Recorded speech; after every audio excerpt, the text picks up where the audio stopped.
কেন্দ্রীয় সরকারের জনবিরোধী ওষুধের মূল্য বৃদ্ধির প্রতিবাদে রাজ্যব্যাপী আন্দোলন কর্মসূচি।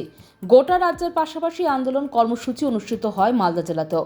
ওষুধের মূল্য বৃদ্ধি মানছি না, মানবো না। ওষুধের মূল্য বৃদ্ধি মানছি না, মানবো না। জনবিরোধী নীতিকে জানাই ধিক্কার।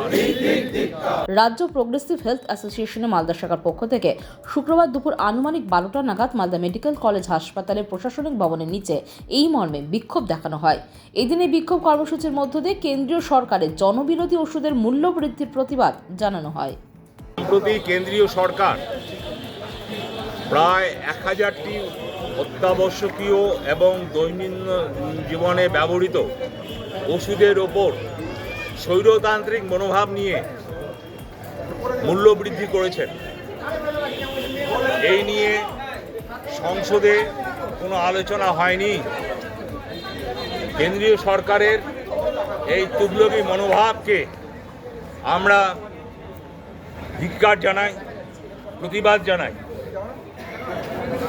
আপনারা জানেন, এই যে 1000টি ওষুধের দাম হঠাৎ করে বাড়ানো হলো, সেই তালিকায় আছে হাই প্রেশারের ওষুধ, সুগারের ওষুধ, হার্টের ওষুধ, এবং কি যারা ধরুন ক্যান্সার রোগে আক্রান্ত হয়ে নিয়মিত ওষুধ সেবন করেন সেই ওষুধের দামও।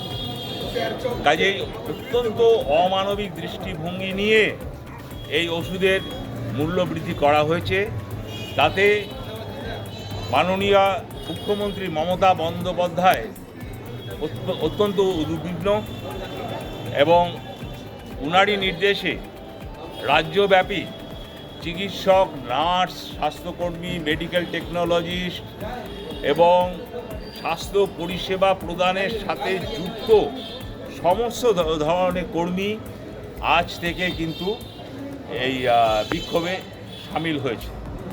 এই প্রতিবাদের আওয়াজ এতটাই গভীর হবে, এতটাই উত্তাল হবে যে আমরা মনে করি এই জনবিরোধী কেন্দ্রীয় সরকারের দিল্লির গদির ভিত খুব শীঘ্রই নড়ে যাবে।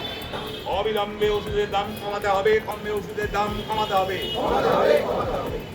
ওষুধের ওপর থেকে জিএসটি প্রত্যাহার করতে হবে, জিএসটি প্রত্যাহার করতে হবে।